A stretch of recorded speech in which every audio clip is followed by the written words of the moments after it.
बांग्लादेश में वरिष्ठ युवा नेता शरीफ उस्मान हादी की मौत के बाद हिंसा भड़क गई है। प्रदर्शनकारियों ने भारतीय मिशन के निकट पथराव किया और कई इलाकों में तनाव बढ़ा। कोहरे और तेज रफ्तार के कारण 19 दिसंबर को यमुना एक्सप्रेसवे पर बड़ा सड़क हादसा हुआ, जिसमें कई लोगों की मौत और गंभीर घायल होने की खबर है। संसद की लोकसभा में आज की कार्यवाही स्थगित कर दी गई। विभिन्न विधेयकों और मुद्दों पर बहस टल गई। जेफरी एपस्टीन से जुड़ी करीब 68 नई तस्वीरें सामने आईं, जिनमें विवादास्पद जानकारियां शामिल हैं। दिल्ली में वायु गुणवत्ता बेहद खराब दर्ज की गई है, जिससे स्वास्थ्य पर गंभीर असर और चेतावनी जारी की गई है। 19 दिसंबर के लिए बाजार विशेषज्ञों ने कुछ प्रमुख स्टॉक्स में निवेश के सुझाव दिए हैं, जिन पर नजर रखने की सलाह है।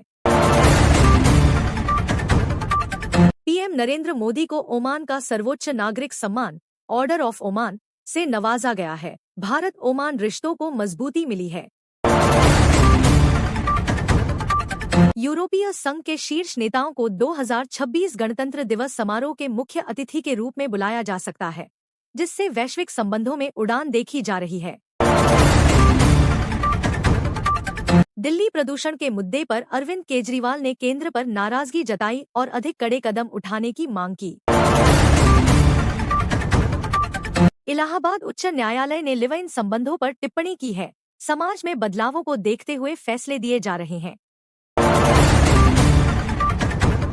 राजस्थान के मुख्यमंत्री आज 98.6 लाख लाभार्थियों के बैंक खातों में 1320 करोड़ रुपए डीबीटी के माध्यम से भेजेंगे। कई जगहों पर खराब वायु गुणवत्ता के कारण खेल आयोजन रद्द या प्रभावित हुए हैं। भारतीय और बांग्लादेशी सुरक्षा बल पूर्वी सीमा पर स्थिति को कंट्रोल करने के लिए अतिरिक्त सतर्कता बरत रहे हैं। दक्षिण पूर्व एशियाई खेल सी गेम्स अपने अंतिम चरण में हैं और कई खेलों के पदक वितरण जारी है।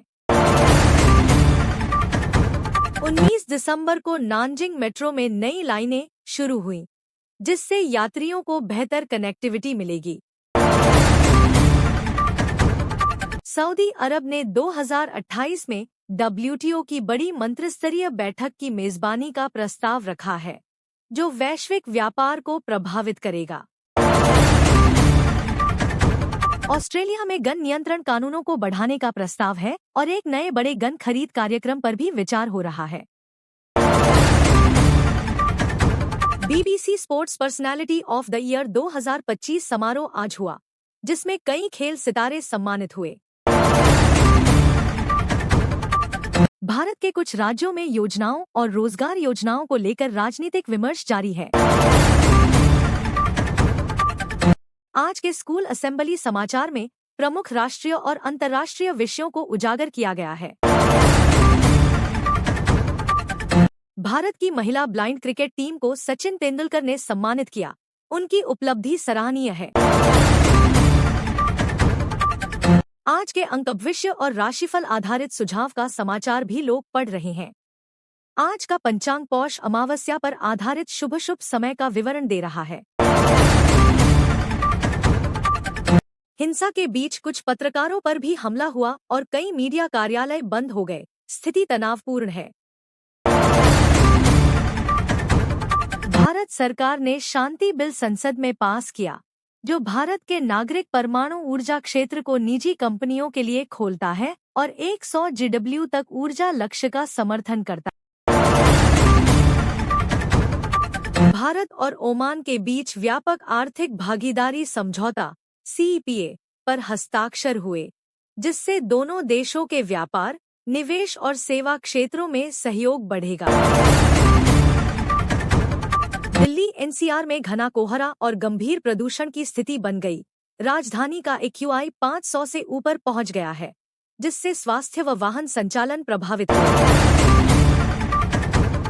पीएम नरेंद्र मोदी असम में विकास परियोजनाओं का उद्घाटन करेंगे, जिसमें एयरपोर्ट और अन्य बुनियादी ढांचा परियोजनाओं पर 15,600 रुपए करोड़ से अधिक खर्च शामिल है। भारतीय रेलवे ने बिलासपुर मडगांव के बीच शीतकालीन स्पेशल ट्रेन शुरू की। यात्रियों को सर्दियों में यात्रा में राहत मिलेगी। गोवा मुक्ति दिवस भारत में मनाया गया। 451 साल के औपनिवेशिक शासन के अंत और स्वतंत्रता संग्राम की याद दिलाते हुए कार्यक्रम आयोजित किया। भारतीय रिजर्व बैंक (आरबीआई) ने ओएमओ के जरिए 1 लाख रुपए करोड़ की प्रतिभूतियों की खरीद की घोषणा की, जिससे बैंकिंग प्रणाली में तरलता बढ़ेगी। इसरो ने LVM-3M6 मिशन के 24 दिसंबर प्रक्षेपण की पुष्टि की, जिसमें ब्लूबर्ड ब्लॉक 2 सैटेलाइट उपग्रह को कक्षा में भेजा जाएगा। दिल्ली सरकार ने सख्त BS एमिशन नियम लागू किए। गैरनिगमित वाहनों पर भारी जुर्माने का प्रावधान किया गया है। इसरो ने 2025 में 4 प्रमुख मिशनों को सफलतापूर्वक पूरा किया, जिसमें भारत अमेरिका संयुक्त मिशन निसार भी शामिल है। भारत और ओमान के बीच व्यापार $10 अरब से अधिक हो गया। CEPA समझौते से निर्यात आयात सहयोग तेज होगा। सेबी ने जीरो कूपन बॉन्ड इश्यू करने की अनुमति दी, जिससे निवेशकों के लिए नए अवसर खुलेंगे। भारतीय क्रिकेट टीम ने दक्षिण अफ्रीका के खिलाफ T20I श्रृंखला जीती। बल्लेबाजों और गेंदबाजों का शानदार प्रदर्शन रहा। दुनिया भर में मिनट्स धूमकेतु का अंतिम शो आज रात है। साफ आसमान में रंगीन उल्का देखने का मौका मिलेगा।